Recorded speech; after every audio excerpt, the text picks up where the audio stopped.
Hello students, अब हम fifth और सिक्स पॉइंट की बात करने जा रहे हैं कि डिमांड फोरकास्टिंग क्या है। देखो, डिमांड फोरकास्टिंग के लिए डिफरेंट मेथड्स को अडॉप्ट किया जाता है, जिसमें फर्स्ट आता है क्वालिटेटिव मेथड।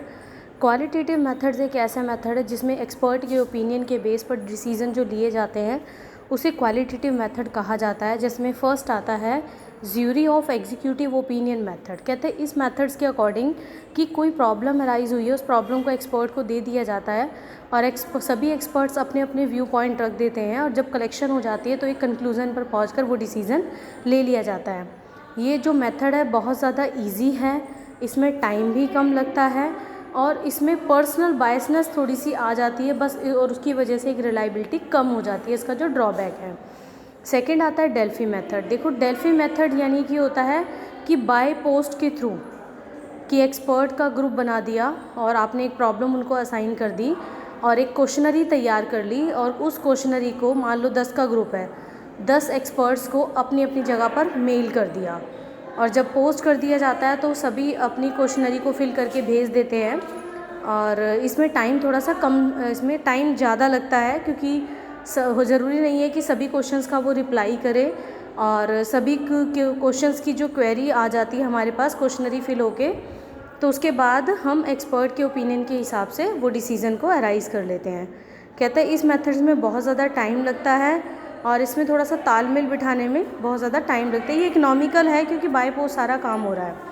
फिर आता है क्वांटिटेटिव मेथड। क्वांटिटेटिव मेथड में फर्स्ट आता है ट्रेंड प्रोजेक्शन मेथड, जो कि स्टैट्स में आप जनरली यूज़ करते हो।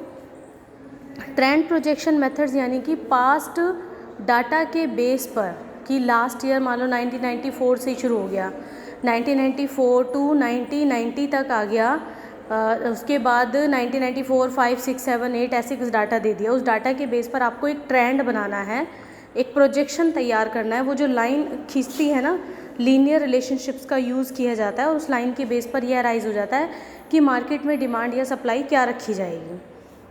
नेक्स्ट आता है आपका मूविंग एवरेज मेथड। जो देखो, जो मूविंग एवरेज मेथड है वो भी पास्ट ईयर के डाटा के बेस पर बनाया जाता है, लेकिन इसमें ये क्लियरली डिफाइन होता है कि आपको जो लीनियर रिलेशनशिप करनी है, जो ट्रेंड लाइन खींचनी है, वो 3 ईयर मूविंग एवरेज है, 4 ईयर मूविंग एवरेज है या 5 ईयर मूविंग एवरेज है।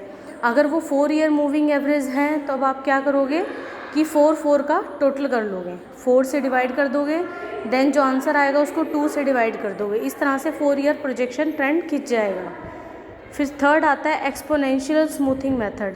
देखो, ये शॉर्ट टर्म ट्रेंड्स को शो करता है, सेल्स के बारे में बताता है। ये हमारे ऊपर वाला जो मेथड है मूविंग एवरेज का थोड़ा सा सुधरा हुआ रूप है। इसमें हम जनरली क्या करते हैं, टाइम सीरीज़ को वेट प्रोवाइड कर देते हैं और जो हाई वैल्यू जिसकी होती है उसको 1 दे देते हैं, लो वैल्यू को 2 दे देते हैं। इस तरह से नीचे एक ट्रेंड हमारा चल जाता है। इसमें जो डिफरेंस आने के चांसेस है वो थोड़े से कम हो जाते हैं और इसमें लेकिन जो रिलायबिलिटी है, एक्यूरेसी है, वो बिल्कुल करेक्ट होती है। नेक्स्ट आता है सेसुएटिव मेथड। देखो, सेसुएटिव मेथड में फर्स्ट आता है चेन रेशियो मेथड। इस मेथड्स में हम क्या कहते हैं, एक्सपेक्टेड सेल्स को एस्टिमेट करने के बाद टोटल डिमांड को एनालाइज कर लेते हैं और डिफरेंट मेथड्स को एनालाइज करते हैं। कहते हैं फॉर एग्जांपल, एक शेविंग ब्लेड बनाने वाली कंपनी डिफरेंट घटकों के आधार पर बिक्री का अनुमान लगाती है। जैसे शेविंग ब्लेड बनाने वाली कंपनी सबसे पहले ये देखेगी कि हमारी कंट्री में नंबर ऑफ मेल मेंबर कितने हैं, फिर कितने हैं जो शेविंग ब्लेड का यूज़ करते हैं, उसका रेशियो क्या है, ब्लेड कितने टाइम उसको हम यूज़ कर पाएंगे, 2 बार, 3 टाइम्स, 4 टाइम्स, इसलिए फिर हमने एक्सपेक्टेड करना है कि हमारी मार्केट में क्या पोजीशन चल रही है। तो इस मेथड्स के थ्रू हम रेशो और एक्सपेक्टेड सेल्स को एस्टिमेट कर सकते हैं। सेकंड आता है कंजप्शन लेवल मेथड। ये विधि वहाँ पर अडॉप्ट की जाती है जहाँ पर कोई भी प्रोडक्ट डायरेक्टली कंज्यूमर कंज्यूम कर रहा है। जब डायरेक्टली कंज्यूमर कंज्यूम करता है तो उस मेथड्स के अकॉर्डिंग हम इलास्टिसिटी कोएफिशिएंट को बेस मान लेते हैं, जिसमें 2 आ जाते हैं हमारे, इनकम इलास्टिसिटी ऑफ डिमांड और elasticity price elasticity of demand. देखो, यहाँ पर इनकम इलास्टिसिटी ऑफ डिमांड ये कहता है कि किस तरह से डिमांड में चेंजेस हो रहे हैं। इनकम अगर ज़्यादा होगी तो आपकी कंजप्शन पावर, परचेजिंग पावर भी ज़्यादा होगी और सेविंग कम होगी, और अगर इनकम कम होगी तो परचेजिंग पावर आपकी कम होगी। तो इस हिसाब से हम इनकम इलास्टिसिटी ऑफ डिमांड को कंसीडर करते हैं। प्राइस इलास्टिसिटी ऑफ डिमांड ये कहता है अगर प्राइजेस हाई होंगे तो आपकी कंजप्शन पावर थोड़ी सी कम होगी, अगर प्राइजेस कम होंगे तो कंजप्शन पावर ज़्यादा होगी। तो आपकी जो मांग की मूल्य लोचता है वो मूल्य में परिवर्तन होने से डिमांड में क्या चेंजेस हुए उस पर जब बेस होती है तो उसे कंजप्शन लेवल मेथड कहा जाता है। थर्ड आता है एंड यूज़ मेथड। ये जर्नली जो है इंटरमीडिएटर प्रोडक्ट की डिमांड को एस्टिमेट करने के लिए किया जाता है। इसको हम कंजप्शन कोफिशिएंट मेथड भी कहते हैं। इस मेथड्स में डिफरेंट जो स्टेप्स है वो जो अडॉप्ट किए जाते हैं। फर्स्ट जैसे हमारी जो एक्सपेक्टेड प्रोडक्ट की यूज़ है पावर है वो क्या रहेगी।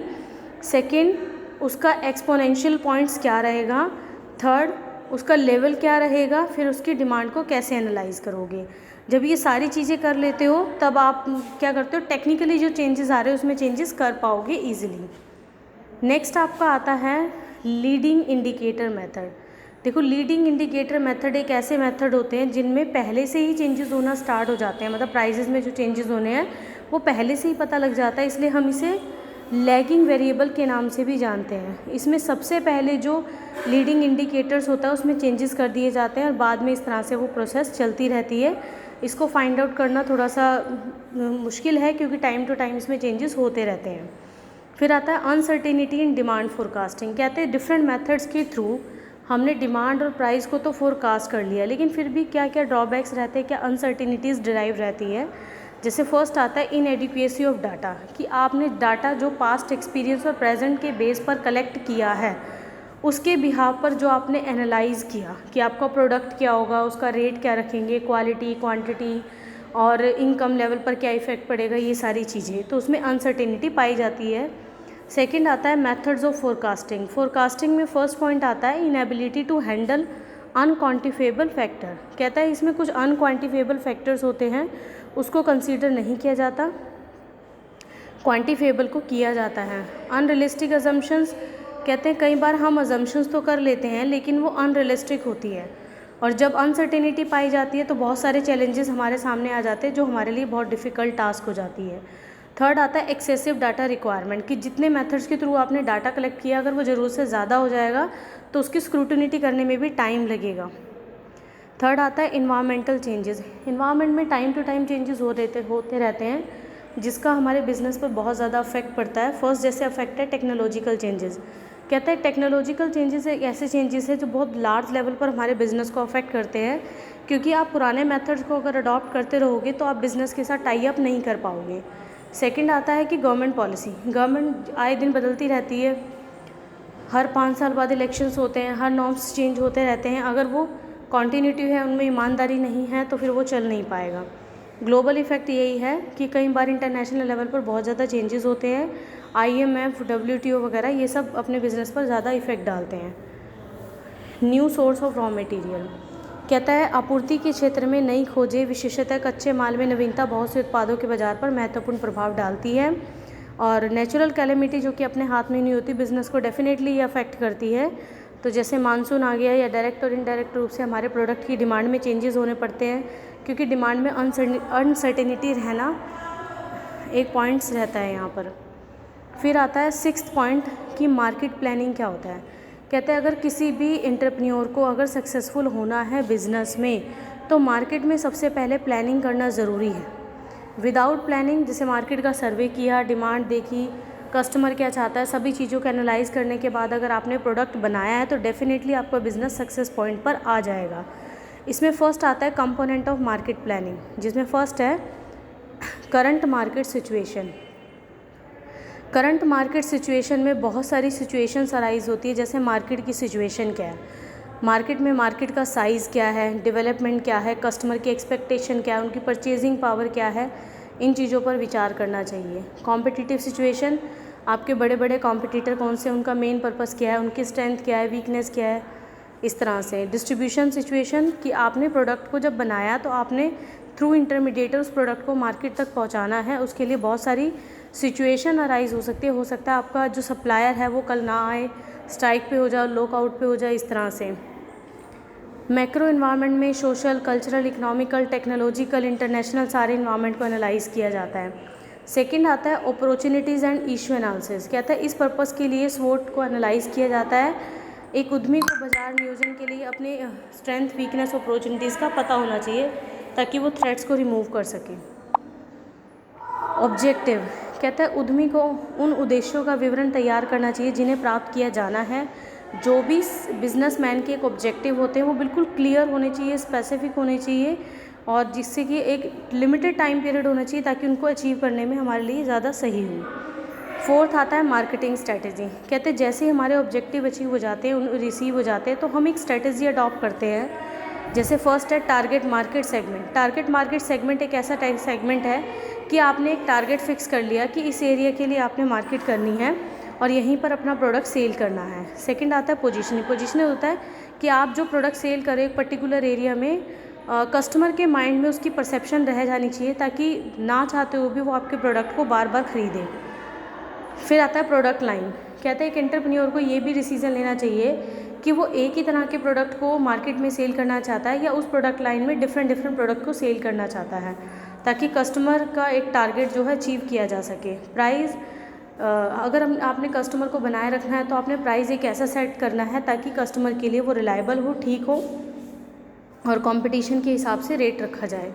फिर आता है डिस्ट्रीब्यूशन। डिस्ट्रीब्यूशन में सप्लायर, इंटरमीडिएटर, पब्लिसिटी, ये सारी चीज़ें आ जाती हैं क्योंकि आपने डायरेक्टली जो है डिफरेंट डिस्ट्रीब्यूटर के थ्रू अपना माल जो है कस्टमर तक पहुंचाना है और उसको मेंटेन करके रखना है। नेक्स्ट आता है सेल्स एंड एडवर्टाइजिंग। इसकी ज़रूरत हमें तब पड़ती है जब हमारे प्रोडक्ट की डिमांड थोड़ी सी मार्केट में लो हो जाती है, तो through advertising, publicity, public relation के थ्रू आपने अपने प्रोडक्ट की डिमांड को इंक्रीज़ करना है। फिफ्थ पॉइंट आता है इम्प्लीमेंटेशन करना। कहते हैं आपने प्लानिंग तो कर ली, अब आपने जो भी डिसीज़न लिए उसको मार्केट में इम्प्लीमेंट करना ज़रूरी है और अपने टारगेट को अचीव करने के लिए इसमें बहुत ज़्यादा प्रॉब्लम्स आती है। देखो, टारगेट अचीव करने के लिए आपके पास डाइवेशंस आएंगे और उन डाइवेशंस को आपने रिमूव करना है। पॉजिटिव होएगा तो कैरी ले जाओगे, कैरी फॉरवर्ड कर दोगे। अगर नेगेटिव हो जाएगा तो उस डाइवेशंस को आपने वहीं स्किप कर देना है। आई होप आपको ये चैप्टर समझ आ गया होगा। इससे रिलेटेड अगर कोई भी प्रॉब्लम आती है तो आप मुझसे पूछ सकते हो। इसमें जो मार्केट और डिमांड की बात की गई है वो सबसे ज़्यादा इम्पॉर्टेंट है, उनकी टेक्निक्स, तो वो आपने ध्यान से लर्न करनी है। Thank you so much.